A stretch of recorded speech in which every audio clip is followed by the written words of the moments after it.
Bom dia, sétimo ano, sejam todos bem-vindos a mais uma aula. Hoje é dia 20/5/2020, capítulo 3, grupo 3. Vamos trabalhar os módulos 7, 8 e 9. Nesse capítulo, vamos trabalhar cultura e identidade. Uma coisa é resultado da outra, ou as duas são uma coisa só. Então, é o que nós vamos discutir, tá? Então, a cultura é tudo aquilo que a gente tem o hábito, o costume de fazer diariamente, aquilo que é transmitido para nós entre as gerações, né? Geralmente dos mais velhos para os mais jovens.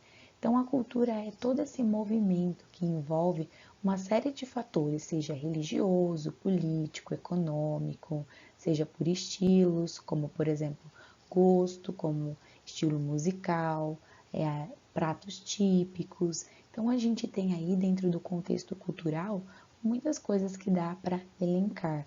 A dança, tá? As festas folclóricas, a gente pode colocar os festivais, as comemorações, tudo isso faz parte da cultura. Já a identidade é então aquilo que o indivíduo acaba se tornando, suas características, né? Aquilo que ele vai pegando dos aspectos culturais e moldando a sua própria personalidade. Aí nós temos dois quadros, né? Que são autorretrato. Então, o autorretrato, né? Ou a sua própria foto, selfie, como nós fazemos hoje na modernidade, na época contemporânea, identificam as nossas características pessoais. E isso, então, é a produção da nossa identidade, tá? Então, o autorretrato era uma ferramenta que identificava a sua própria identidade. Quem começou a fazer todo esse movimento eram os reis, né? Os reis, na época medieval, eles tinham o costume de pedir aos pintores para pintarem o seu autorretrato a si mesmo. Então, a gente vê que, em outras palavras, a identidade renota, tá? O eu mesmo. Isso. Então, todo mundo, né, de uma forma ou outra, acaba tendo o seu próprio autorretrato, uma foto de si mesmo. Então, a apostila de vocês traz aí, identidade é um conceito, né, que os sociólogos, psicólogos, filósofos adoram estudar, que mostram a identidade que nós construímos, como nós construímos, né? Ainda bebê, esse ser humano inicia a construção da identidade. Ele não tem uma identidade pré-estabelecida. Conforme nós vamos crescendo, nós vamos então adquirindo outras culturas, outros conceitos, captando algumas ideologias, fazendo escolhas, né? Então, por isso que o gosto, né, tem a ver também com a cultura, com o processo de identidade que o ser humano vai acabar tendo sobre si mesmo. E também a gente tem aí várias outras pessoas. Os outros também interferem na nossa identidade, seja a nossa família, seja na nossa escola, seja na nossa cultura religiosa e assim sucessivamente, tá? Então essa interação é muito importante para o desenvolvimento pessoal de cada um, que vai construindo a nossa identidade. Então a gente não consegue dizer que a gente tem uma única identidade só quando criança. Conforme vai passando o tempo, as gerações, as coisas vão se mudando, né, se alterando na vida, nós também vamos construindo e desconstruindo a nossa própria identidade e vamos então nos reformando, né, nos moldando. E isso vai depender muito das interferências ou das influências que nós sofremos externamente, mas também depende muito da nossa escolha pessoal. Temos um conceito e várias concepções. Então, a primeira vez que se denominou identidade do sujeito foi na época iluminista, aonde os pensadores iluministas analisavam a sociedade como um indivíduo, né, que ele pensa e age individualmente, mas também quando esse indivíduo ele convive em sociedade e pratica atitudes para um bem maior, coletivo. Então, os sociólogos começaram a identificar que o sujeito, que somos nós, né, o próprio ser humano, ele possui uma diversidade de identidade e ele não consegue se estabelecer com essa identidade por muito tempo, tá? Porque a gente vai aprendendo, a gente vai conhecendo novas coisas e a nossa identidade então vai se moldando. Claro que as características pessoais às vezes fica muito marcante na nossa identidade, né? Como a personalidade, o tom da fala, o modo de olhar, de fazer gestos, isso tudo são características da nossa identidade.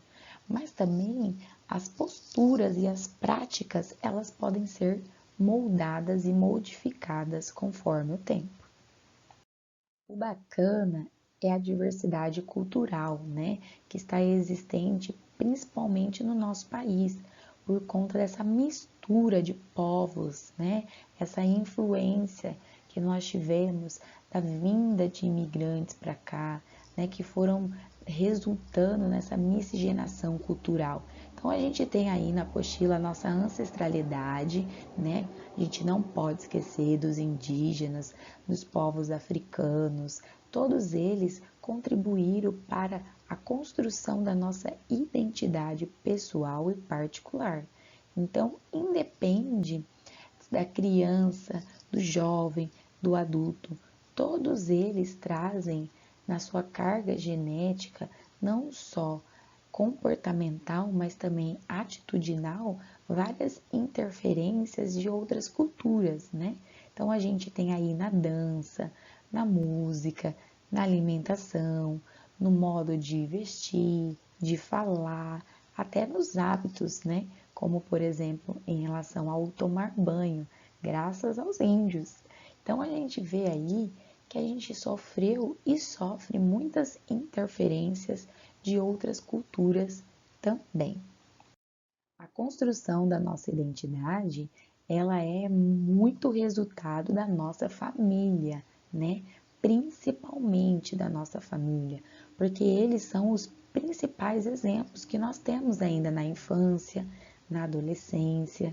Então, nós vamos moldando a nossa identidade conforme nós vamos nos identificando com as pessoas que convivem conosco diariamente, seja em casa, seja na escola, seja os nossos ídolos ou as pessoas que a gente admira, identifica. Então a gente vai pegando um pouquinho de cada um e vai moldando então a nossa identidade.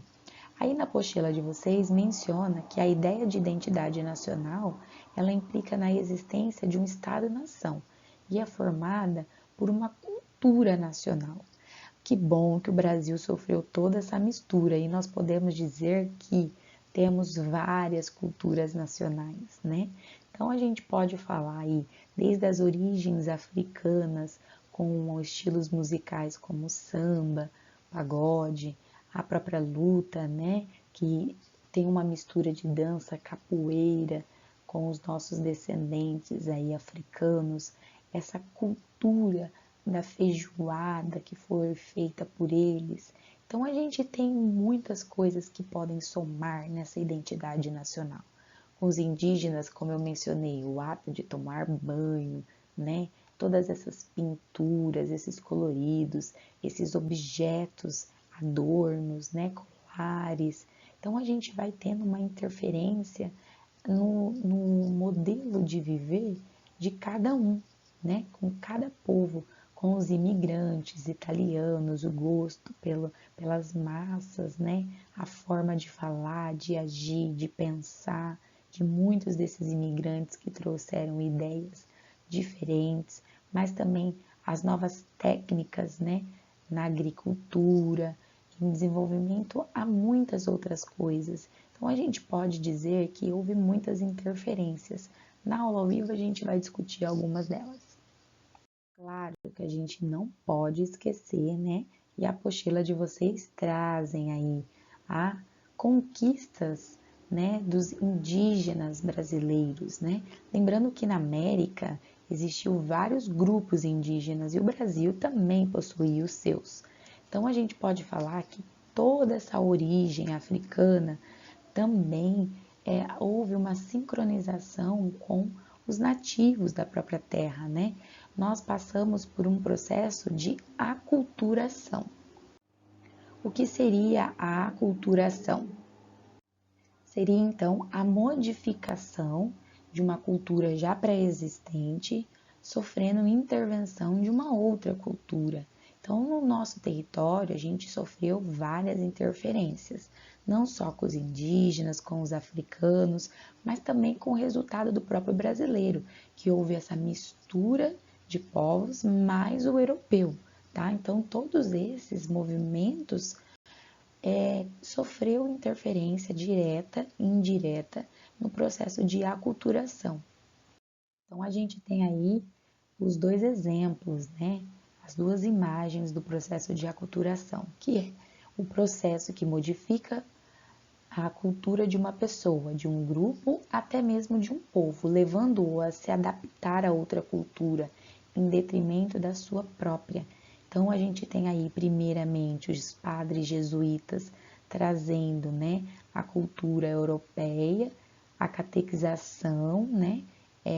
Houve, então, essa nova interferência na cultura desses índios. E do outro lado, a gente tem a imagem do índio tomando Coca-Cola, né? Um símbolo capitalista. Então, a gente vê aí que, desde a época colonial até os dias de hoje, o índio sofreu essa interferência de aculturação. Vamos praticar, realizar os exercícios de testes e aguardo vocês na aula ao vivo para debatermos e fazer as correções.